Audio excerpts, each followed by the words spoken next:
help you. Got oil. Oh, got oily. Oh, is it? Oil, really. Oh, okay. 15 minutes. Yo, ngaskapi oily. Well, trust me, try it once. Yes, everything. Yenzani? It takes fine thing and then you learn it all. Really? How sa? Sure. Ka oily, ne? Got oil. Okay. Sunflower oil. Castor oil. Okay. Settle. Let's go. Greetings.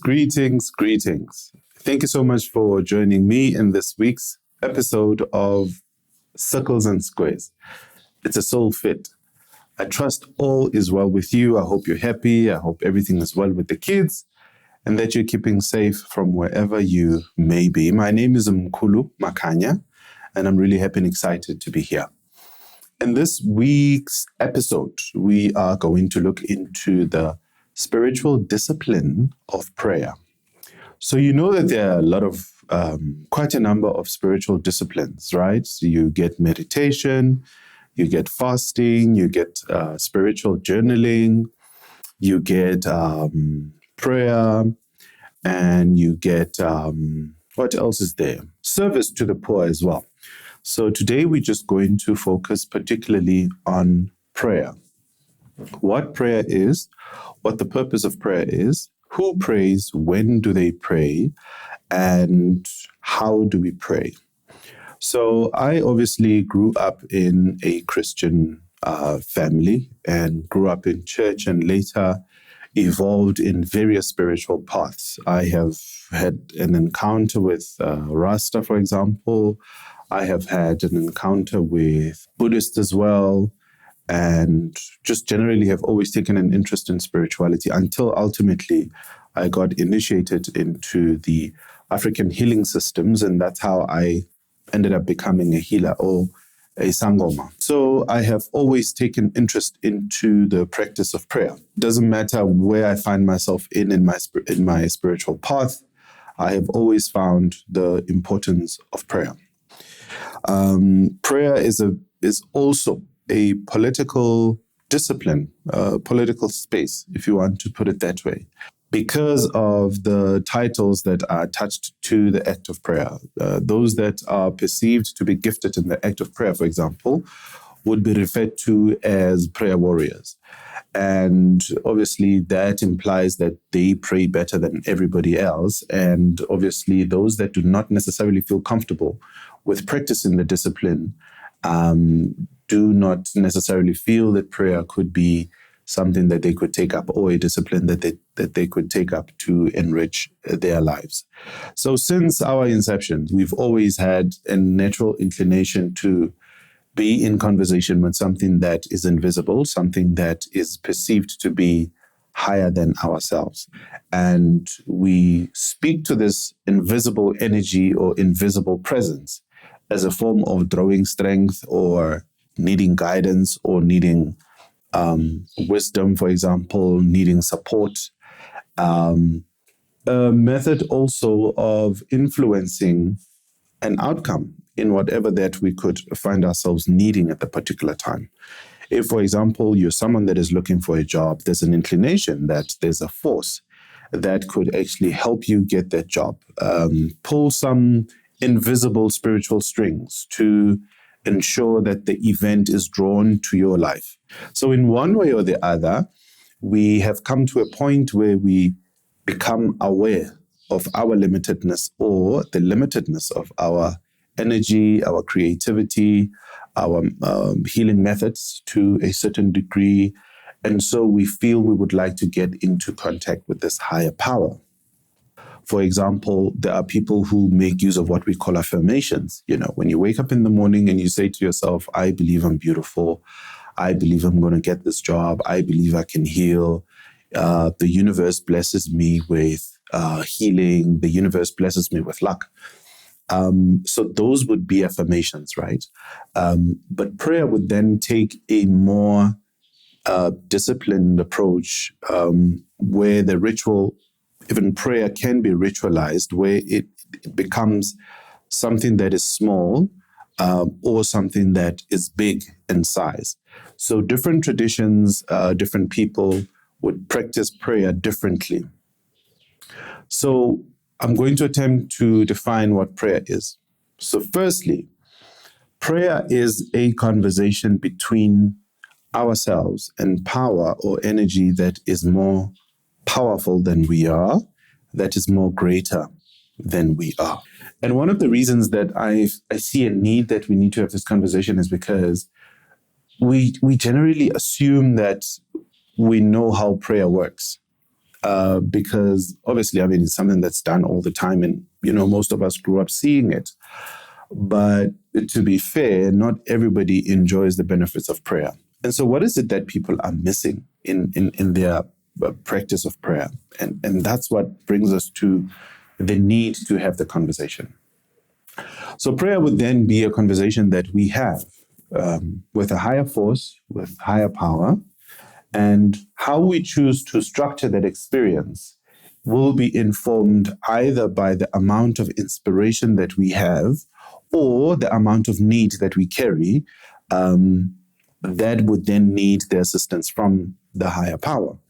For example, you would like to buy a house, and then you feel that you cannot do it on your own. And so what you would do, you would then be in contact with God, with the Creator, with the universe, with angels, with ancestors to actually help you to manifest what you would like to manifest. Number 2, prayer is termed a discipline because of the amount of focus that it requires from the individual or from the person that prays.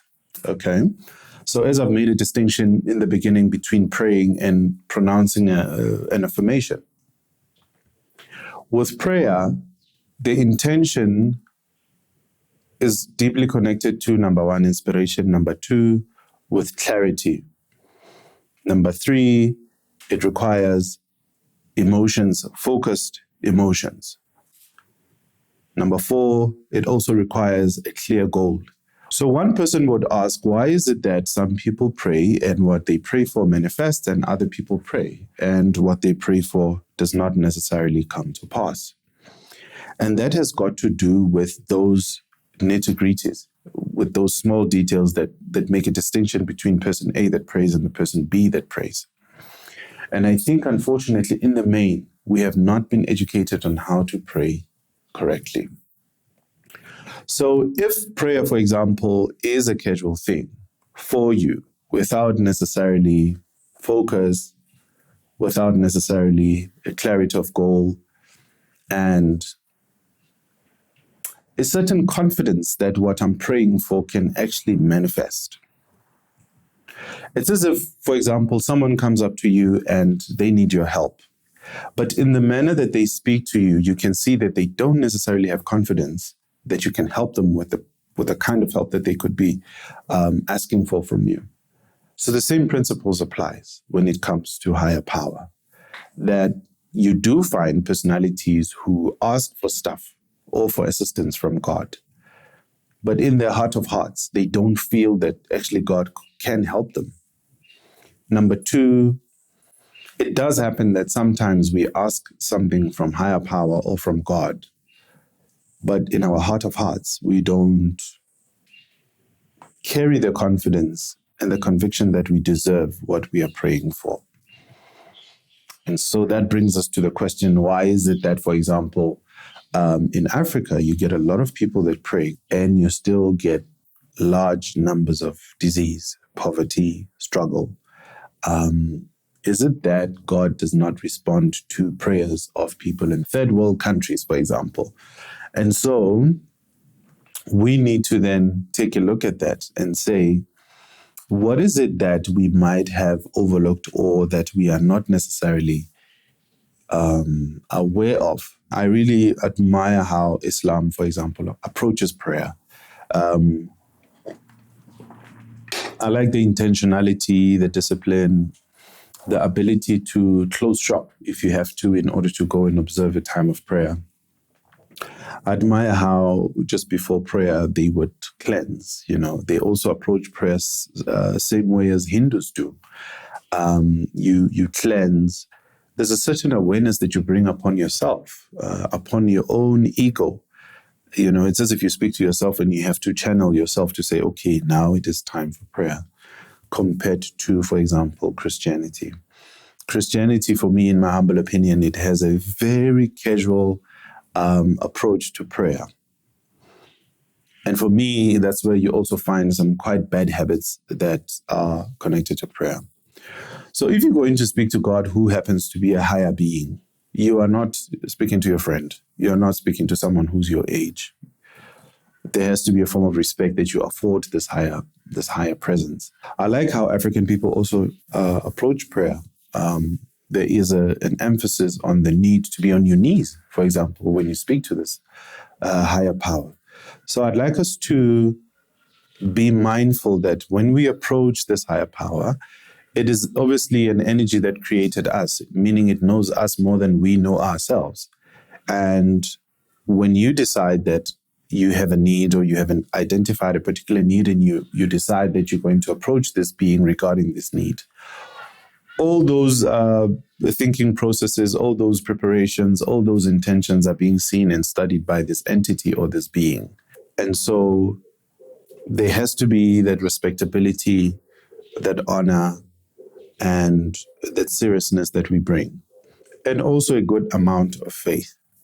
And so I would also like to mention the need to get rid of bad habits around prayer. It is my advice and my recommendation that when you pray, rather do it on your knees as a form of showing respect and honor to this higher entity. So whether you're speaking to God, as I've said, or to an angel, be on your knees. I also like the technique where people would, when you're on your knees, and then you also put your forehead on the ground, particularly if your need is desperate, you consider or perceive it to be big, you put your forehead to the ground. Always rinse your feet, your hands, and your face before you go into prayer. Another bad habit or misconception that is there is that if something comes from spirit, then it has to be for free.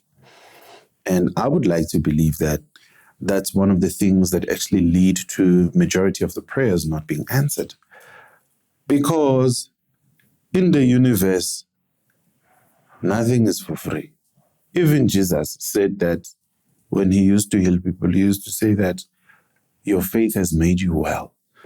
Meaning there's an aspect of self that has to be participating in the act of prayer, or in the process of manifesting this thing that we would like to manifest.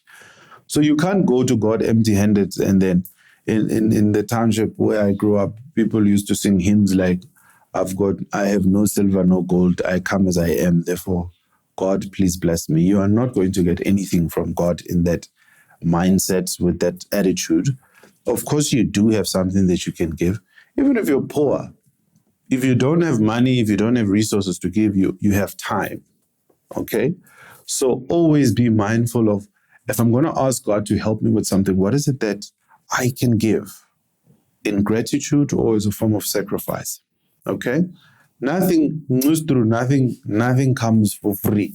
So if, for example, you're unemployed, you would like God to help you with finding a job. You're going to fast. That's what you can give. Okay? You get personalities who say, but I don't really eat. I mean, essentially, I only eat like once a day or twice a day. Skip a meal that you know that is going to torture you. So fasting has got more to do with sacrifice, more than just being comfortable with skipping your favorite meal or your piece of addiction. So think about what you can sacrifice and ask for a job. It's always advisable to also say to God, if it's God that you are trying to work with, or it's an angel, always tell them what you're going to do for them if they bless you with this thing that you're asking for. Okay? You must learn to make a pact with God. See, the thing of making pacts has a negative connotation, because we've always been taught that you make pacts with the devil, you make pacts with demons, Making a pact is just a spiritual principle. It doesn't matter who you're talking to, okay? So even if you're talking to the Creator and you're asking the Creator to heal you or to heal your child, or to get rid of your annoying neighbor, you have to make a pact. So The gods love it when we promise them that we're going to tell people about them. So if you're going to, I'm not sure how much you are into gods, etc. No, I only believe in one God. I don't believe other gods exist. Okay, fine. You are you, but there are many gods, right? You can just make your research, check out other cosmologies as well. So if, for example, you're going to work with the goddess, because there are gods and goddesses, you know the story. Maybe one day in another episode we'll go into different gods and goddesses and angels, etc. If you're going to work, for example, with the angel Gabriel, first is going to be the sacrifice that goes with your ask / your petition. Number 2, you're going to then say to them what you're going to do for them once they help you with manifesting that particular need. Okay? But what can we practically do for the gods? I mean, they've got everything. You need to try to do your research sometimes if you're going to work with Angel Gabriel. Find out what he likes doing. And there are a lot of myths, stories around what they did, for example, when they were in the planet, or the kind of work that they do or now. So cool. So I like it when we talk about a certain angel and then there's someone make their energies felt. That's so cool. So then, okay, just a second. I'm sorry for being spooky, but I'm just picking up the presence of the energy Gabriel. Okay, so he talks about he likes helping children, for example. He likes helping young people to be supported in a form of clothes, toys, and food as well. So he's passionate about serving the poor. Gabriel is big on protection, okay? So praying for people for protection, if you know someone who's vulnerable, especially kids and young people, he likes that sort of a thing. So you'll say to him, if you help me get this particular job, there's a child that I have identified, and for example, with my first salary, I'm going to take the 10% and spend it on buying uniform for this particular child. And then you'll see the angel is going to help you. Okay?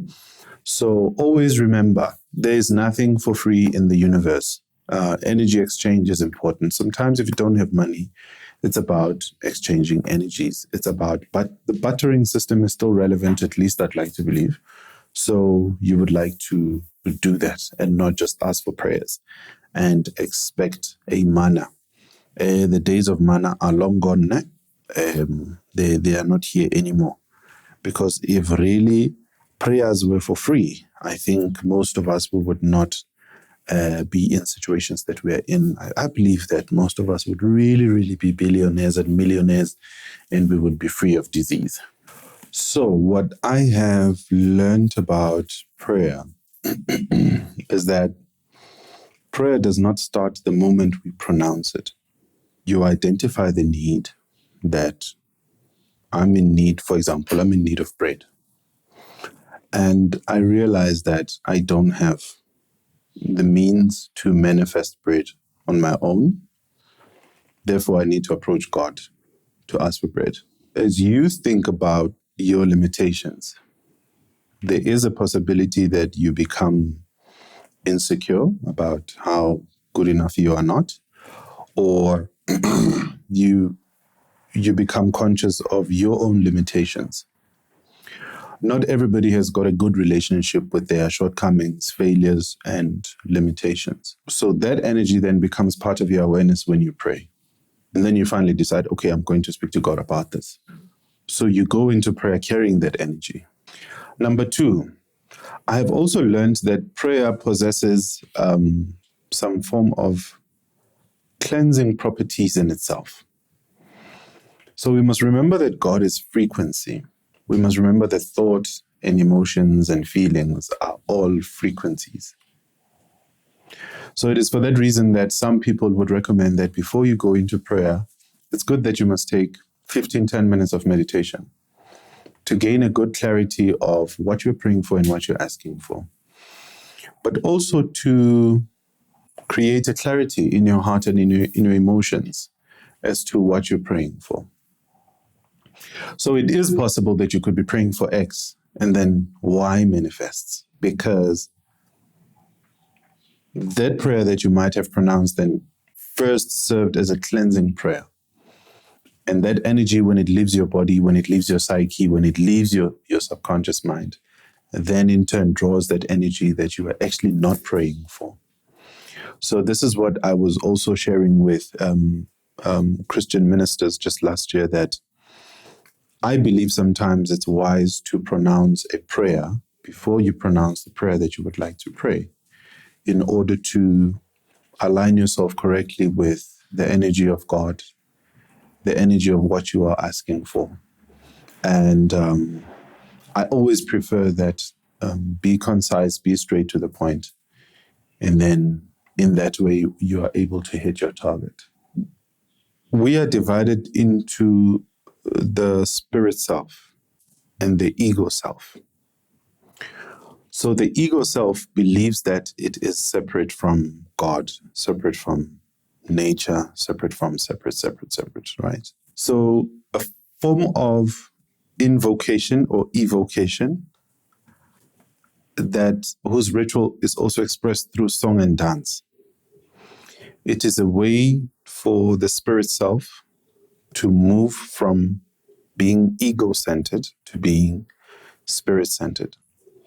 There's a part of ourselves that experiences itself as united with the all.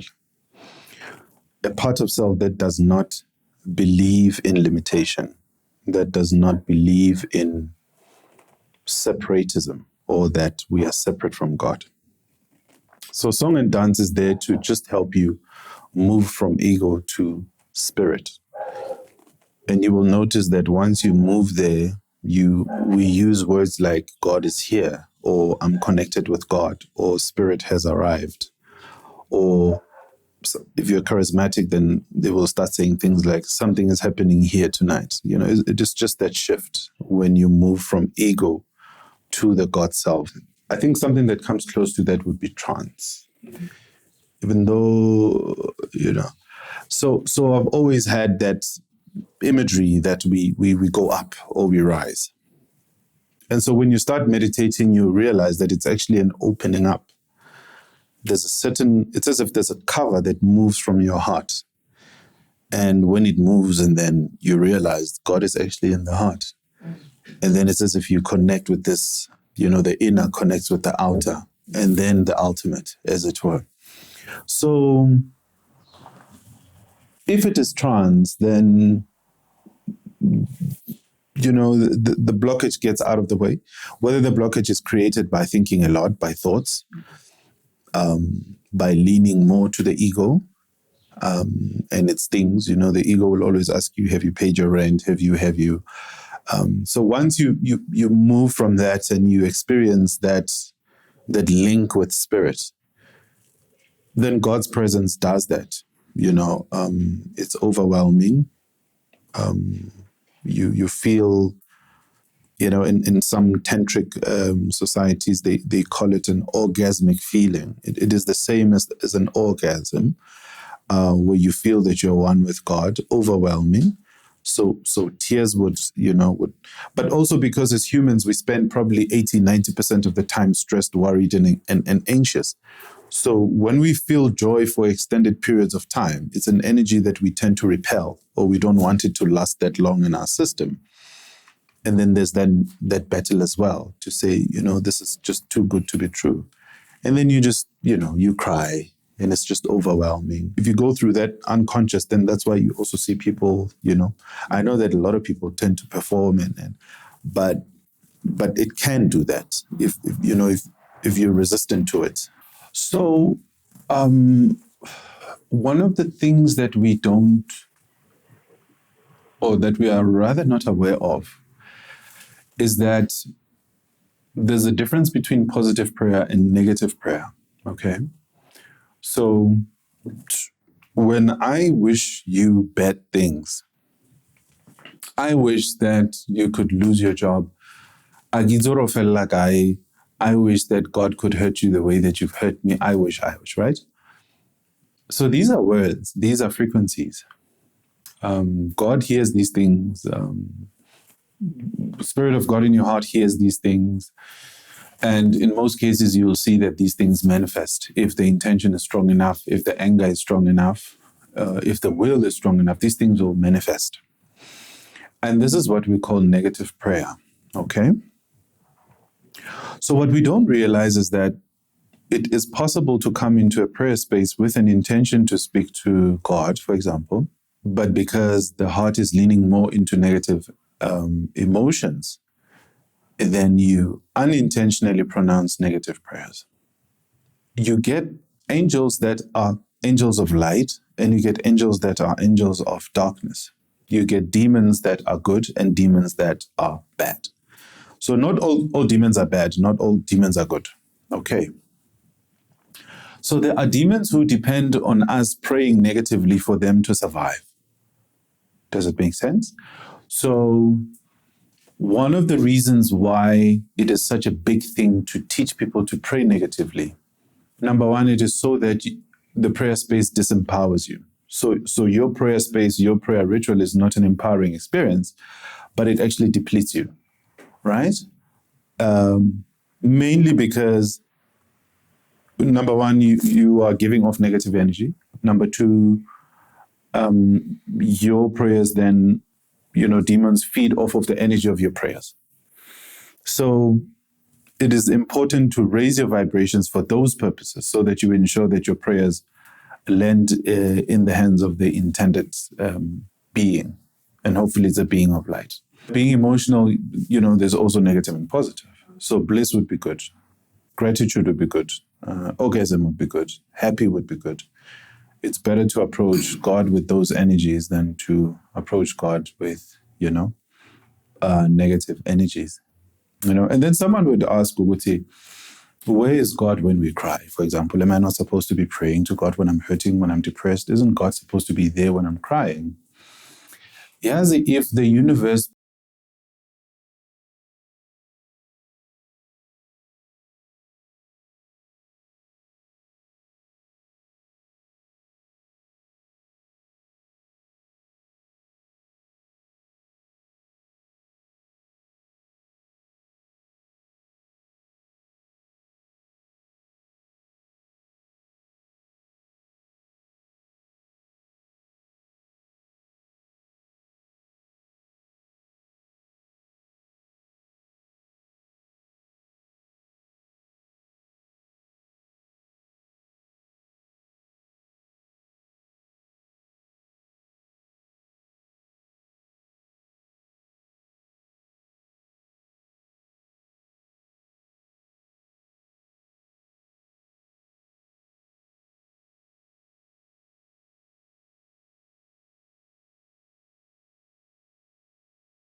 had to do it at that hour. And then every hour is also assigned a particular god. Okay. So what we know is also as planets, Monday, the first hour of the day. So you get 12 hours during the day, 12 hours in the evening, right? So on Monday, for example, the first hour would be the moon planet, and then you'll get Venus and Venus and Pluto's and etc. So the principle behind that was actually to align with energies of that particular planet. So even the days are divided according to gods and planets. That was then the scientific rationale behind it. So if you're praying for love, you would do your love rituals on Friday. If you're praying for money, you would do your money rituals and prayers on Thursday. And then on Thursday, there's a particular Jupiter hour, for example, and then you would pray at that hour. Okay. But 3 and 5, whether in the AMs or in the afternoon, are hours that humans have been given the right to speak to the Creator directly. Okay. So I say to people, it makes sense to you that you can't just walk to the union buildings and demand to speak to the president. You know what I mean? Maybe even that's any counselor, any CEO. You can't just walk up and say, I want to speak to this person. You're going to ask, do you have an appointment? You see that? So people think because God is a father, then we can do as we please. And there's no protocols. And So God has angels which are messengers, assistants, and then, there's elementals and there's a whole thing. But then 3 to 5 is an hour that we are given the right as humans to speak to the Creator directly. So that's then the rationale behind hours and the times of praying. Yeah. For me, the basic thing is that there needs to be authenticity. I never know what's going to happen in my prayer space. Sometimes you kneel, you pronounce what you need to say, and then you feel it in your heart to go, no, I'm done, And then sometimes other beings come through me and they also start praying. And then I need to allow them to do that. And then they pray in a language that I don't understand. And then the prayer takes longer than it normally does, Sometimes my own consciousness wants to pronounce one word over and over and over, And I do that. And I would be pronouncing the same word for like 5 minutes. And, to my ego self, the conscious mind, it doesn't make sense why I need to say, you are holy, you are holy, you are holy, over and over and over.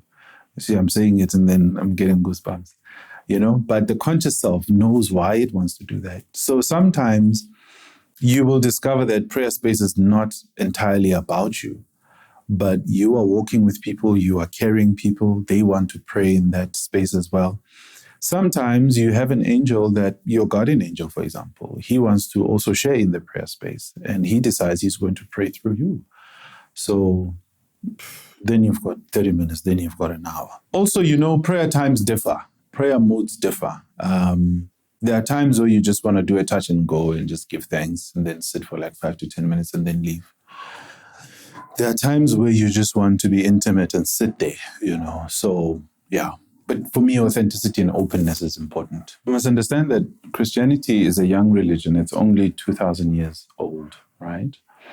And when you go deep into the history of Christianity and how it was created, it is a cut and paste of old religions. Even paganism, for example, is found in creating Christianity. So there was a time when we remember as humans that we could pray. And then in our praying, if it is deep enough, then we remember who we are. So remember that we are the citizens of the celestial world. We are children of the Creator. If you pray intimately enough, and then consciousness switches, and then you begin to speak the language of angels, which is an ancient angels. And even today, there are books that are written in, that you can find easily in libraries where you see this ancient angel language. So praying in tongues is essentially that. It is when the consciousness connects with home and then you begin to pray in tongues. People tend to make it into a qualifier, to say if you don't pray in tongues, then it means you're not baptized in spirit or, It happens different levels of prayer, different stages of your spiritual growth. And most important, I'd like to believe it's actually a gift, that the Creator uses to say that I see you or we are in touch. And then, it's sort of a mark that the spirit world uses to say we see you, So for me, at least, it cannot be taught, but it can only be remembered because it gets retrieved from the subconscious mind. It's something that cannot be rehearsed because it's something that comes spontaneously through prayer. Asking the Creator to forgive you for your sins is one of the most powerful acts that you can perform before the Creator. Okay? Because the wrong things that we do, the things that we do to hurt ourselves and to hurt others, literally stand in the way between us and the light or divinity. So once you go to God and say, I apologize for my acts 1, 2, and 3, it's also a statement that I yet again choose the light. Because to do something wrong and to carry on as though everything is normal, you are sending a message that I did something that is dark or bad, and I'm actually proud, and this is where I stand. It's also about expressing your choice, because the Creator energies of spirit look at what you choose to do. So if you do something wrong and you say, look, I've done something wrong, I apologize. And then it also weakens anything and everything that is wrong that we do. There's a demon that is attached to that act. So every time you feel proud that you did something wrong, you are strengthening the demon until one day it throws you off. So when you confess, you weaken the demon. When you confess, you weaken the demon. And then that's how it works. Thank you so much for sharing your questions and for spending your time with Circles and Squares. It's a Soul Fit today. Please remember to like, to share, and to subscribe on Facebook, Mkhulu M. Makanya, Instagram, Mkhulu M. Makanya, as well as TikTok, Mkhulu M. Makanya. See you next time.